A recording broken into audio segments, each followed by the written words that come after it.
نکل کر صحرا سے جنہوں نے روم کا تختہ الٹ دیا، سنا ہے یہ قدسیوں سے کہ وہ شیر پھر سے ہوشیار ہوگا۔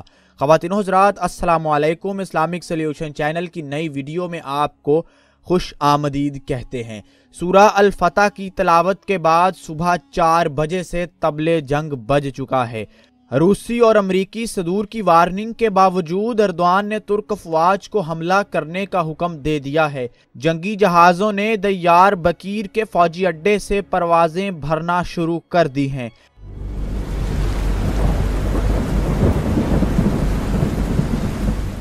عالمی میڈیا کی منافقت اور چیخنا چلانا اپنے عروج پر پہنچ چکا ہے۔ خواتین و حضرات، آپ کامنٹ کر کے ضرور بتائیے کہ آپ ترک افواج کے اس آپریشن کے حق میں ہیں یا آپ کو لگتا ہے کہ ترک افواج کو یہ آپریشن نہیں کرنا چاہیے تھا۔ آگے بڑھنے سے پہلے آپ کو ڈونلڈ ٹرمپ کے بارے میں بتائیں گے کہ ان کا اس آپریشن کے بارے میں کیا کہنا ہے۔ ڈونلڈ ٹرمپ نے اپنی 2 تازہ ترین ٹویٹس کے اندر کہا کہ آج صبح نیٹو کے رکن ترکی نے شام پر حملہ کر دیا ہے۔ ہم نے ترکی کو مشورہ دیا ہے کہ یہ اچھا فیصلہ نہیں ہے۔ اس آپریشن میں کوئی امریکی فوجی شریک نہیں ہوگا۔ ہم نے اپنے ملک کی تاریخ میں بہت سی فضول جنگیں لڑی ہیں۔ دنیا بھر میں ہم گئے۔ ان حملوں کا مقصد لوگوں کو قتل کرنے والے ہتھیاروں کی روک تھام تھا۔ بعد میں ہمیں معلوم ہوا کہ جہاں حملے کیے گئے وہاں ایسے کوئی ہتھیار ہیں ہی نہیں۔ اب ہم اپنے فوجیوں کو بحفاظت واپس امریکہ لانے جا رہے ہیں۔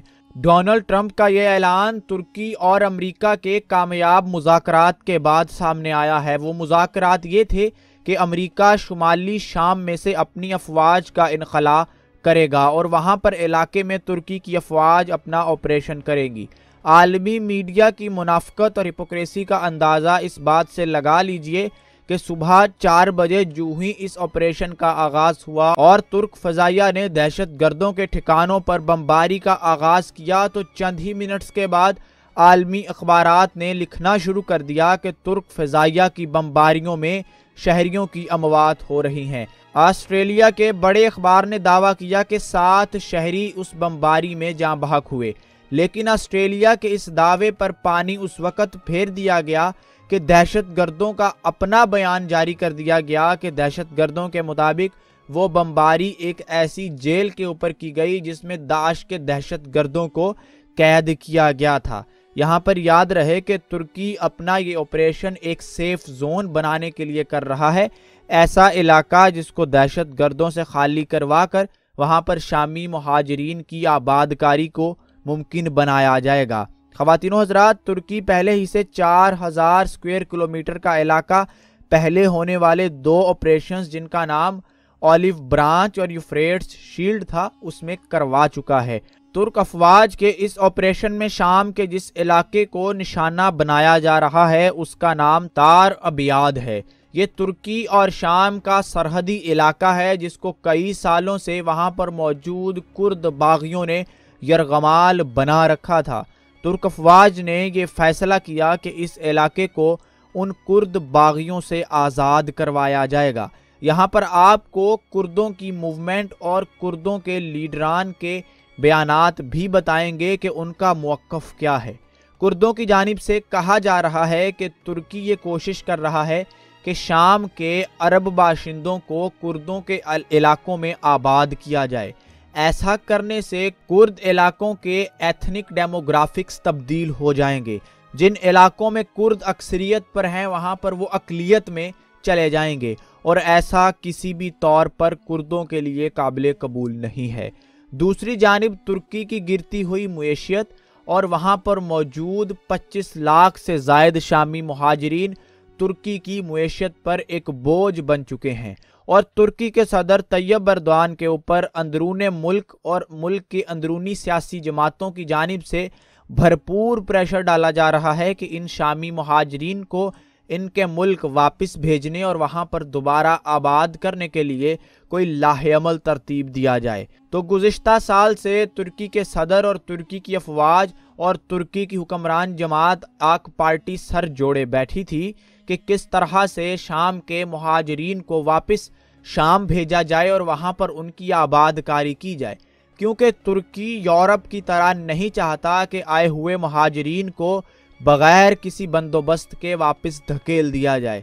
اس لیے ترکی ان کے امن و امان، ان کی معاشرت اور ان کی معیشت کا بھرپور خیال رکھتے ہوئے ان کو دہشت گردوں کے چنگل سے آزاد کروانے کی غرض سے شام کے شمالی علاقوں میں آپریشن پیس سپرنگ، جس کو اگر اردو میں کہا جائے آپریشن بہار امن، کا آغاز کر چکا ہے، اور اس سیف زون کے قیام کے بعد ان مہاجرین کو وہاں پر بسایا جائے گا اور اس کے بعد تک ترک افواج اس علاقے کو گارڈ کریں گی۔ ترک افواج کے ساتھ معاونت میں فری سیرین فوج بھی شامل ہے، یعنی شام کی وہ فوج جو کہ شام کے حکمران بشار کے ساتھ نہیں ہے بلکہ اس کے خلاف بغاوت میں اس کے مخالف کھڑی ہوئی تھی۔ اس فوج میں جن لوگوں نے شمولیت اختیار کی اس میں شام کے شمالی علاقوں کے لوگوں کی اکثریت ہے۔ وہ لوگ جن کی فیملیز، جن کے پورے کنبے اس وقت ترکی میں رہائش پذیر ہیں۔ تو ترک افواج بنیادی طور پر شامی لوگوں کے ساتھ مل کر شام کا شمالی علاقہ آزاد کروانے کی جنگ لڑ رہی ہیں، اور یہ جنگ آئندہ کئی ماہ تک جاری رہنے کا امکان ہے۔ یہ وہی لوگ ہیں جن کو بشار نے ان کے اپنے ہی ملک سے بے دخل کیا، اور اب رجب طیب ایردوان واپس انہیں ان کے ملک میں آباد کرنے کے لیے وہاں پر ایک بڑا آپریشن کر رہے ہیں۔ خواتین و حضرات، رسول اللہ صلی اللہ علیہ وآلہ وسلم کی حدیث ہے جس کا مفہوم ہے کہ قیامت قائم نہ ہوگی جب تک اہل شام بربادی و تباہی کا شکار نہ ہو جائیں۔ شام عرب کا ایک ایسا علاقہ ہے جہاں پر انبیاء بھیجے گئے۔ اس ملک کو، اس خطے کو انبیاء کی سرزمین بھی کہا جاتا ہے۔ رسول اللہ صلی اللہ علیہ وآلہ وسلم نے تجارت کی غرض سے شام کا سفر بھی کیا، اور شام کی تباہی کی پیشگوئی رسول اللہ صلی اللہ علیہ وآلہ وسلم نے اپنی احادیث مبارکہ میں کر دی تھی۔ تو آج مسلمانوں کے زوال کے اس دور میں وہ حدیث مبارکہ عین سچ ثابت ہو چکی ہے۔ رسول اللہ کی وہ بات دنیا کے سامنے عیاں ہو چکی ہے کہ جب اہل شام تباہی و بربادی کا شکار ہیں۔ شام کے لاکھوں لوگ اس وقت ترکی اور ترکی سے آگے یورپ میں مہاجرین کی سی زندگی گزار رہے ہیں، پناہوں میں ہیں، خیموں میں ہیں، اور ان کا ذریعہ معاش تباہ ہو چکا ہے۔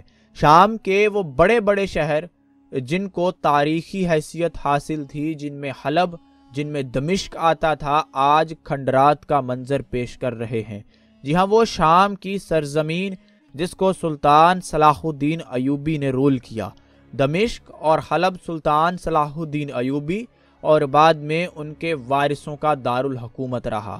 اس شام کی تباہی جس کے بارے میں کسی کا گمان بھی نہیں تھا کہ ایسا بھی ہو سکتا ہے، رسول اللہ صلی اللہ علیہ وآلہ وسلم نے آج سے 1400 سال پہلے امت کو بتلا دیا تھا کہ امت کی آپسی لڑائیوں کی وجہ سے کس طرح سے آج ہمارے سامنے اہل شام کی تباہی و بربادی ہو چکی ہے۔ نیز یہ قیامت کی نشانیوں میں سے ایک نشانی ہے۔ خواتین و حضرات، یہ علاقے آزاد ہوتے ہیں یا نہیں ہوتے یہ تو بعد کا معاملہ ہے، لیکن ترکی کی سب سے بڑی کامیابی فی الوقت یہ ہے کہ یہاں سے امریکی افواج کو دھکیلنے میں وہ کامیاب ہو گئے ہیں۔ وہ امریکی افواج جو کئی دہائیوں سے یہاں پر ڈیرے ڈالے بیٹھی تھیں، جن کی ایئر بیسیں یہاں پر موجود تھیں، آج یہاں سے نکلنے پر رضامند ہو گئی ہیں، اور وہ تمام دہشت گرد گروہ جو امریکی ایما پر یہاں چل رہے تھے اور ترکی اور شام پر حملے کر رہے تھے، وہ آج اکیلے رہ گئے ہیں، اور وہ بار بار امریکہ اور انٹرنیشنل کمیونٹی کو پکار رہے ہیں کہ وہ ترکی کے اس حملے کو روکے اور امریکہ اپنا فوجی انخلاء یہاں سے جاری نہ رکھے۔